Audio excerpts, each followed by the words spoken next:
प्रधानमंत्री नरेंद्र मोदी का कल यूपी दौरा, बनारस से वर्चुअली जुड़ेंगे। सहारनपुर वासियों के सपनों को मिलेगी नई उड़ान।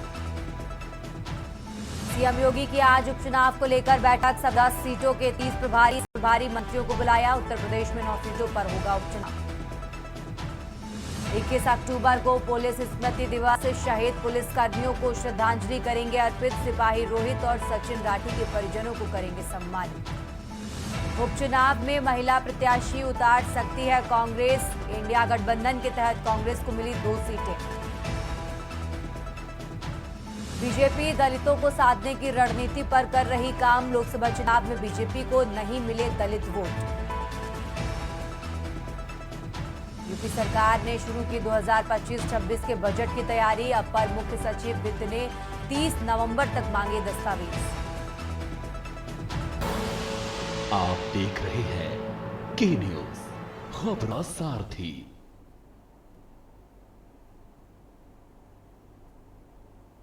नमस्कार, आप देख रहे हैं खबर उत्तर प्रदेश। मैं हूं आपके साथ तन्वी सक्सेना और बुलेटिन की शुरुआत करते हैं राजधानी लखनऊ की खबर से। लखनऊ से बड़ी जानकारी आपको बता रहे हैं, जहां सीएम योगी करेंगे उपचुनाव को लेकर बैठक। बड़ी जानकारी आपको बता रहे हैं, सुबह 11 बजे का समय बताया गया है जब सीएम आवास पर उपचुनाव को लेकर बैठक होगी। सभी 10 सीटों के 30 सप्रभारी मंत्रियों को इस बैठक में बुलाया गया है। बड़ी जानकारी आपको बता रहे हैं, हर सीट पर एक कैबिनेट मंत्री, 2 राज्य मंत्रियों को दायित्व सौंपा।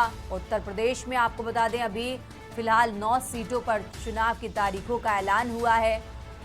प्रभारी मंत्रियों के साथ उपचुनाव को लेकर मंथन किया जाएगा। इस बैठक में बड़ी जानकारी आपको बता रहे हैं, 22 अक्टूबर को बीजेपी जारी कर सकती है उम्मीदवारों की सूची।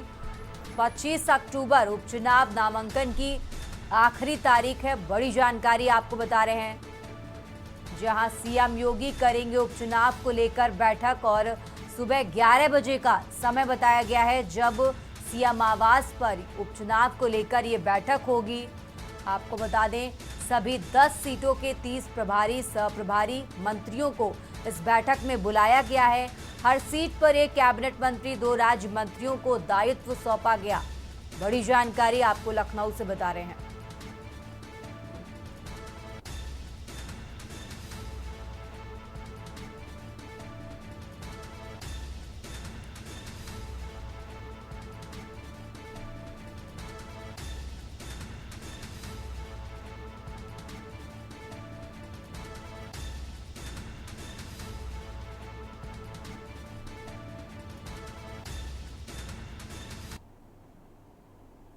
खबरों में आगे बढ़ते हैं और लखनऊ से एक और बड़ी जानकारी आपको बता रहे हैं, जहां यूपी उपचुनाव में महिला प्रत्याशी उतार सकती है कांग्रेस।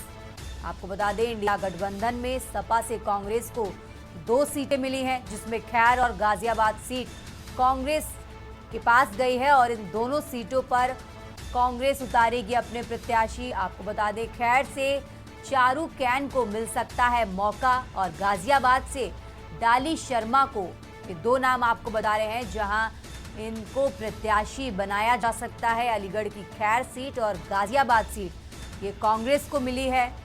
चारू कैन कांग्रेस छोड़कर बसपा में हो गई थी शामिल। आपको बता 2022 में करीब 65,302 वोट पाकर दूसरे स्थान पर रही थी चारू और 2022 में गाजियाबाद सीट से कांग्रेस प्रत्याशी थी डॉली।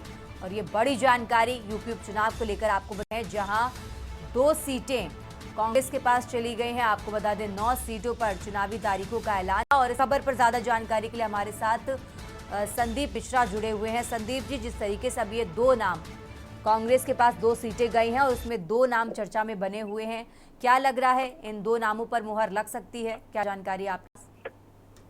देखिए, बिल्कुल कहा जा सकता है कि उत्तर प्रदेश में होने वाले उपचुनाव को लेकर की जो चर्चाएं तेज हैं, उनमें से कांग्रेस की पार्टी से जो 2 सीटें आई हैं, एक गाजियाबाद की सीट है, दूसरी खैर सीट, अलीगढ़ की खैर सीट। जी, कांग्रेस की जो महिला प्रत्याशी हैं उनको जो है मैदान में उतारा जा सकता है। ये कहा जा सकता है कि गाजियाबाद से डॉली शर्मा का नाम जो है चर्चा में है और उसके साथ साथ में चारू केन जो कि अलीगढ़ की हैं उनका नाम चर्चा में है। तो ये अंदाजा लगाया जा सकता है कि इस बार तो कांग्रेस जो अपनी 2 सीटें अगर कांग्रेस को मिलती है समाजवादी पार्टी के खेमे से, तो समाजवादी पार्टी में के खेमे से 2 ही सीट मिलने की जो उम्मीदें लगाई जा रही है रहा है कि अब जो है कांग्रेस इन सीटों पर ही अपने जो महिला प्रत्याशी हैं इनके नाम फाइनल करती हुई नजर आएगी। लेकिन संशय बना पार्टी 2 सीट से संतुष्ट है या नहीं संतुष्ट है। अगर नहीं संतुष्ट है तो क्या 10 की 10 सीटों पर कांग्रेस का चुनाव लड़ेगी उपचुनाव में। तो ये तमाम कयासें जो है वो लगाई जा रही हैं। लेकिन फिलहाल ये माना जा रहा है कि 2 सीटें समाजवादी पार्टी के खेमे से कांग्रेस के पास में आई हैं और इन दोनों सीटों पर कांग्रेस अपने महिला प्रत्याशी विंग को उतारने का प्रयास करेगी।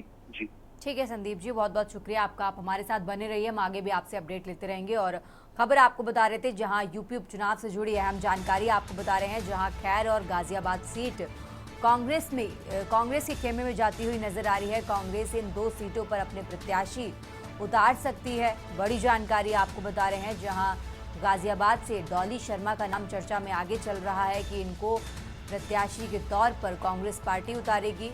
यूपी उपचुनाव से जुड़ी बड़ी जानकारी आपको बता रहे हैं, जहां यूपी की 10 सीटों पर उपचुनाव होना है, लेकिन 9 सीटों पर चुनाव आयोग की तरफ से तारीखों का ऐलान किया गया है। खबरों में आगे बढ़ते हैं। राजधानी लखनऊ से एक और बड़ी जानकारी आपको बता रहे हैं, जहां प्रदेश में दलितों को फिर से साधने उतरेगी भाजपा। लोकसभा चुनाव में नहीं मिल पाए थे अपने हिस्से के दलित वोट। संविधान बदलने के विपक्षी नारे ने दिखाया था सीटों पर असर, और अब 9 सीटों में अधिकांश पर निर्णायक भूमिका में दलित वोट। और हर सीट पर दलित वोटरों की संख्या आपको बता दें 20 से 50 हजार है। भाजपा को मिलने वाले दलित वोट में 8% की गिरावट। बसपा के उपचुनाव लड़ने पर भाजपा को मिल सकती है राहत। बड़ी जानकारी आपको बता रहे हैं, इंडिया गठबंधन का वोट काटेगी बसपा। अगर इंडिया गठबंधन से अलग होकर बसपा चुनाव लड़ती है तो कहीं ना कहीं बीजेपी को राहत मिल सकती है। बड़ी जानकारी यूपी उपचुनाव से जुड़ी आपको बता रहे हैं, जहां 9 सीटों पर चुनाव आयोग की तरफ से तारीखों का ऐलान कर दिया है और सभी राजनीतिक पार्टियां तैयारियों में जुटी हुई हैं। प्रत्याशियों के नामों पर चर्चा की जा रही है और ये बड़ी जानकारी आपको बता रहे हैं, जहां बसपा के उपचुनाव लड़ने पर भाजपा को राहत मिल सकती है। अगर इंडिया गठबंधन से अलग होकर बसपा चुनाव लड़ेगी तो बीजेपी को बड़ी राहत मिलती नजर आएगी। बड़ी जानकारी आपको बता रहे हैं। और इसी खबर पर ज्यादा जानकारी के लिए हमारे साथ अविनाश जुड़े हुए हैं। अविनाश, जिस तरीके से ये जानकारी मिल रही है कि बसपा इंडिया गठबंधन से अलग होकर चुनाव लड़ेगी, इसको लेकर क्या जानकारी आपके पास? जी बिल्कुल, देखिए 2024 के लोकसभा चुनाव में जिस तरीके से जो है इंडिया गठबंधन यानी कि विपक्ष ने एक नैरेटिव सेट किया था कि जो है संविधान बदलने की जो है कोशिश कहीं न कहीं भारतीय जनता पार्टी कर रही है, तो जिसका खामियाजा जो है 2024 के लोकसभा चुनाव में बीजेपी को देखने को मिला था। तकरीबन जिस तरीके से जो है 29 सीटों पर कहीं न कहीं नुकसान जो है उत्तर प्रदेश में जो है कहीं न कहीं भारतीय जनता पार्टी को देखने को मिला था।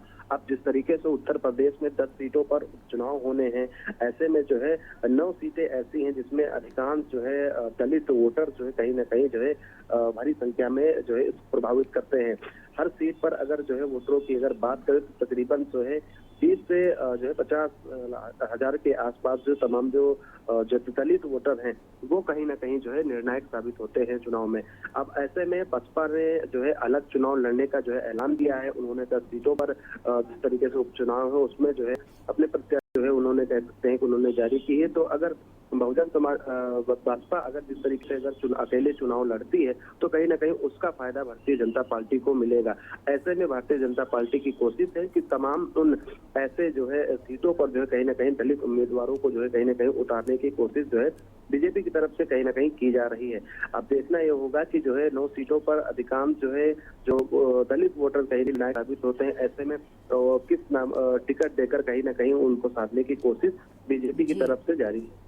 और अविनाश, जिस तरीके से क्या बसपा की तरफ से वो कौन सी कोई सीटें मांगी गई थी जिनको लेकर ये आपसी बातचीत नहीं हो पाई गठबंधन में, जिसको लेकर ये गठबंधन से अलग चुनाव लड़ने का ऐलान किया गया है बसपा की तरफ से? और देखिए 2024 के लोकसभा चुनाव में आपने देखा होगा कि अखिलेश यादव ने जो है ट्वीट करके जानकारी दी थी कि अगर बसपा जो है इंडिया गठबंधन का अगर हिस्सा होगी तो हम जो है इंडिया गठबंधन से अलग हो जाएंगे। तो जिसके बाद से ही जो है बीएसपी ने कह सकते हैं कि अलग चुनाव लड़ा था और उसके साथ साथ तमाम जो ऐसे दलित वोटर्स थे जो कहीं ना कहीं जो है चिटक गए थे और साफ तौर पे जिसका जो है नुकसान भारतीय जनता पार्टी को देखने को मिला था। अब जिस तरीके से कह सकते हैं समाजवादी पार्टी और बसपा की आपने देखा होगा कि ट्विटर के माध्यम से लगातार बयानबाजी कहीं ना कहीं देखने को मिली, तो ऐसे में एक तरीके का खटास कहीं ना कहीं जो है सपा और बसपा में आने को देखने को मिला। अब जिस तरीके से 9 सीटों पर जो है कह सकते हैं दलित वोटर निर्णायक साबित होते हैं, ऐसे में बसपा अगर अपने कैंडिडेट उतारती है तो इसका जो है फायदा कहीं ना कहीं भारतीय जनता पार्टी को मिलने वाला। बिल्कुल अविनाश, बहुत बहुत शुक्रिया आपका तमाम जानकारी हमारे दर्शकों तक पहुंचाने के लिए। और खबर आपको यूपी उपचुनाव से जुड़ी बड़ी जानकारी बता रहे हैं, जहां बसपा जल्द ही अपने उम्मीदवारों का 9 सीटों पर ऐलान कर सकती है। इससे कहीं ना कहीं बीजेपी को एक बड़ा फायदा होगा। इंडिया गठबंधन का वोट काटेगी बसपा, बड़ी जानकारी आपको बता रहे हैं। खबर उत्तर प्रदेश में, यहाँ वक्त तो चला एक छोटे से ब्रेक का।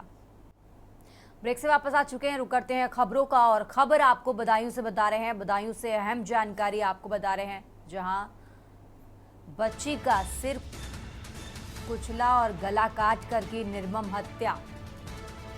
दुष्कर्म के बाद हत्या की आशंका और लोगों ने किया जमकर हंगामा। बदायूं से खबर आपको बता रहे हैं, 7 साल की मासूम बच्ची का शव खंडर में मिला। आरोपी को पुलिस ने मुठभेड़ कर गिरफ्तार किया है। बदायूं से अहम जानकारी आपको बता रहे हैं, फिलहाल आरोपी को पुलिस ने मुठभेड़ के दौरान गिरफ्तार कर लिया है। सिपाही मनोज कुमार भी गोली लगने से हुए घायल। आरोपी के पास से तमंचा और कारतूस बरामद। बदायूं से अहम जानकारी आपको बता रहे हैं, बिलसी थाना क्षेत्र के मझारा मार्ग पर ये मुठभेड़ हुई, जिसके बाद आरोपी को गिरफ्तार कर लिया गया है। बदायूं से खबर आपको बता रहे हैं, जहां बच्ची का सिर कुचला और निर्मम हत्या। दुष्कर्म के बाद हत्या की आशंका, जिसके बाद लोगों ने जमकर हंगामा किया। 7 साल की मासूम बच्ची का शव खंडहर में मिला। फिलहाल आरोपी को पुलिस ने मुठभेड़ के दौरान गिरफ्तार कर लिया है। बदायूं से अहम जानकारी आपको बता रहे हैं।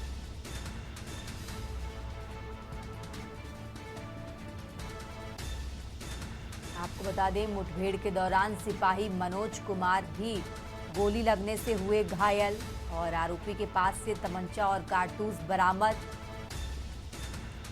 बिलसी थाना क्षेत्र के मझारा मार्ग पर यह मुठभेड़ हुई। बदायूं से अहम जानकारी आपको बता रहे हैं।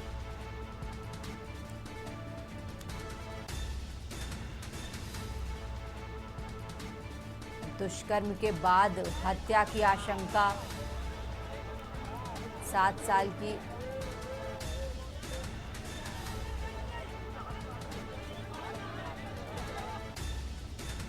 और इसी खबर पर ज्यादा जानकारी के लिए हमारे साथ विनेश चौहान जुड़े हुए हैं। विनेश, बदायूं से जानकारी मिल रही है कि दुष्कर्म के बाद बच्ची की हत्या की गई है और फिलहाल इस खबर पर क्या कुछ जानकारी, क्या अपडेट आपके पास? मामला है जहां पर 7 वर्षीय एक बच्ची के साथ दुष्कर्म का मामला सामने आया है। दुष्कर्म के बाद उसकी जो है खंडर में ले जाके आरोपी ने शराब के नशे में दुष्कर्म किया था। उसके बाद बेरहमी से हत्या की गई, उसकी ईंट कुचलकर हत्या की गई है। और हत्या होने के बाद जो उसके परिजन है बच्ची के, वो लगातार प्रदर्शन कर रहे हैं और फांसी की मांग कर रहे हैं। देखने वाली बात ये होगी कि आरोपियों पर कब तक कार्रवाई की जाएगी। जी, और जिस तरीके से जानकारी मिल रही है कि मुठभेड़ के दौरान आरोपी को गिरफ्तार कर लिया गया, कितने आरोपी थे, क्या जानकारी इसको लेकर? देखिए बिल्कुल, अभी मैं आपको बता दूं, अगर कार्रवाई की बात की जाए तो यहाँ पर आरोपी को एनकाउंटर में गिरफ्तार कर लिया गया है। मुठभेड़ के बाद एक सिपाही को गोली लगी है और जो बदमाश था, जो आरोपी था, उसको भी गोली लगी। दोनों का अस्पताल में भर्ती कराया गया और इस मामले में एसएसपी जो ब्रजेश कुमार सिंह, उनका कहना है जो भी तथ्य सामने आएंगे और अन्य अगर आरोपी होंगे तो उनके खिलाफ भी जल्द कार्रवाई की जाएगी।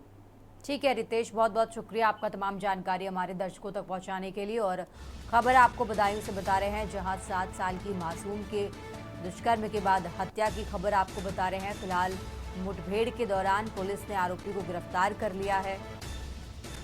बदायूं से खबर आपको बता रहे हैं, जहां मुठभेड़ के दौरान पुलिस ने आरोपी को गिरफ्तार किया, लेकिन लोगों ने जमकर हंगामा किया। तस्वीरें आपको टीवी स्क्रीन पर दिखा रहे हैं, जहां लोग गुस्साए हुए हैं। देखिए, आज ये जानकारी 9 बजे मिली कि 7 साल की बच्ची की एक डेड बॉडी मिली है एक खंडहरनुमा मकान में। इस संबंध में जब छानबीन की गई तो मोहल्ले के पास के ही एक व्यक्ति जिनके द्वारा ये बताया गया कि 3 बजे उनकी बच्ची गायब थी और उसी की डेड बॉडी है उनके द्वारा पहचान की गई। इस संबंध में पंचायत भर के पोस्टमार्टम की कार्रवाई के लिए भेजा गया है। उनकी तहरीर प्राप्त हो गई है, उस पर अभियोग पंजीकृत किया जा रहा है। पोस्टमार्टम के बाद अगर कोई अन्यत्र कोई चीज़ आती है तो उस पर अग्रिम कार्रवाई की जाएगी। क्या हो गया था भैया? वो 3 बजे 3:30 बजे इलास्टिक लेन गई थी छोटी मंडी पे से। हाँ, वैसे सब्जी फब्जी भी पहले ले आती थी, क्या सब चीज ले आती, मेला भी घूमी आती थी। वो तो 3:30 बजे निकली थी घर से। 3:30 बजे के बाद हमने गौर करा 5 बजे 5 बजे से ढूंढना चालू करा, पूरी बिलसी में ढूंढा, वो नहीं मिली। हाँ, हर जगह गली गली मोहल्ले में घर घर ढूंढा, कहीं नहीं मिली। हाँ, मालूम आके पड़ा एंड में लाश ही निकली। ये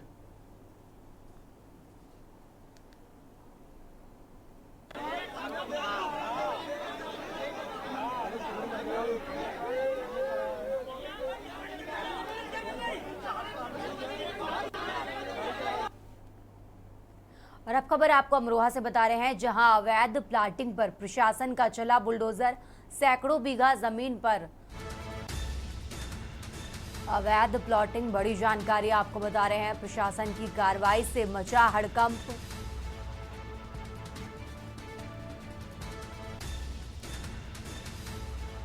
अवैध प्लॉटिंग से लाखों के राजस्व की चोरी की जा रही।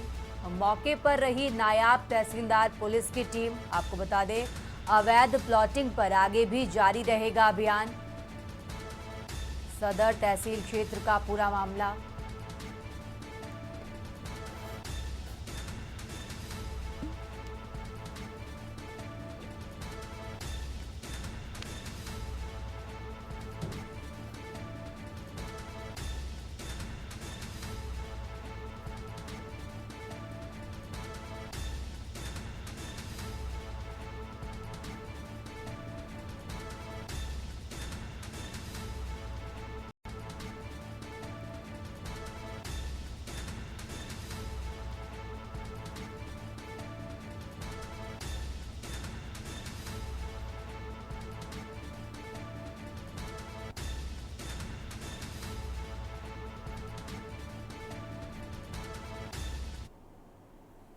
खबरों में आगे बढ़ते हैं और अब बात कर रहे हैं रायबरेली की, जहां दबंगों को नहीं रहा पुलिस का खौफ। दबंगों ने वोडाफोन कर्मचारियों को जमकर पीटा।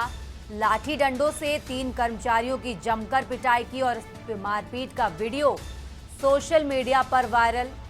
बड़ी जानकारी आपको बता रहे हैं, पुलिस ने मुकदमा दर्ज कर कार्रवाई की शुरू। 3 दिन पुराना बताया जा रहा वायरल वीडियो। आपको बता दें, चोर समझकर की गई पिटाई, पुलिस की तरफ से कहा गया है। भदोखर थाने के मुंशीगंज के पास की घटना आपको बता रहे हैं, जहां चोर समझकर की गई पिटाई। तो वीडियो भी आपको टीवी स्क्रीन पर दिखा रहे हैं।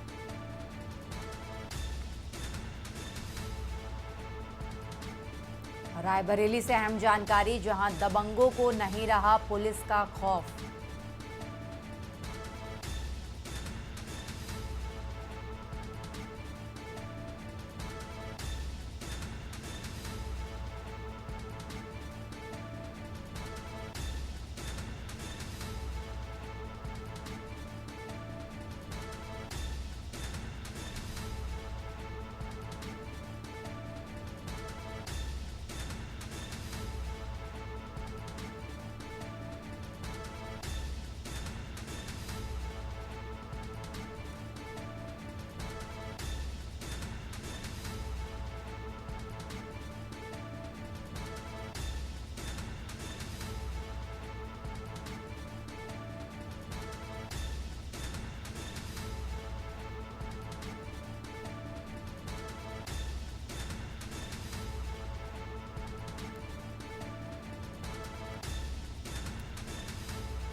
रायबरेली से अहम जानकारी आपको बता रहे हैं, जहां दबंगों को नहीं रहा पुलिस का खौफ।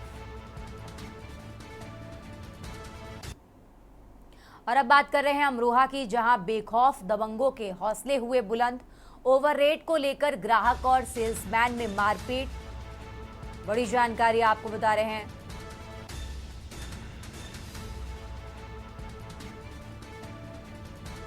घटना का वीडियो सोशल मीडिया पर वायरल। दबंगों ने शराब की दुकान पर की तोड़फोड़।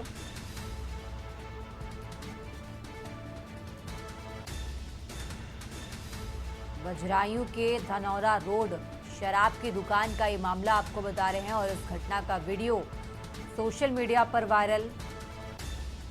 दबंगों ने शराब की दुकान पर की तोड़फोड़।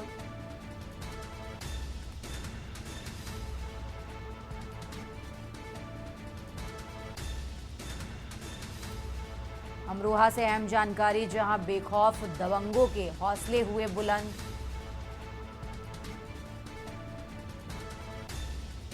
ओवर रेट को लेकर ग्राहक और सेल्समैन में हुई मारपीट और ये मारपीट का वीडियो सोशल मीडिया पर हुआ वायरल। बड़ी जानकारी आपको बता रहे हैं, जहां दबंग शराब की दुकान पर तोड़फोड़ कर रहे हैं।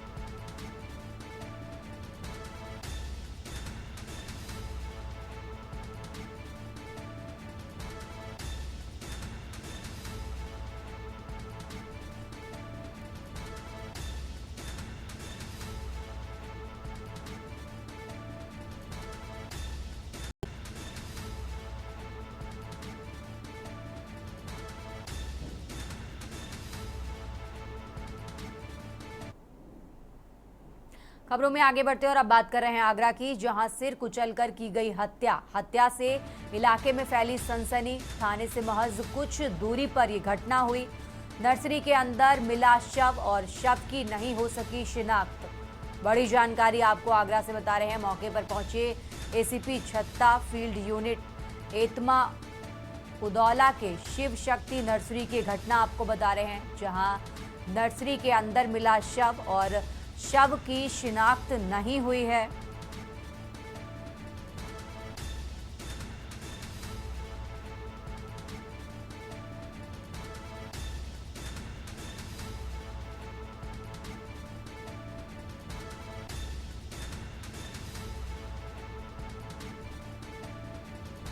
आगरा से अहम जानकारी आपको बता रहे हैं।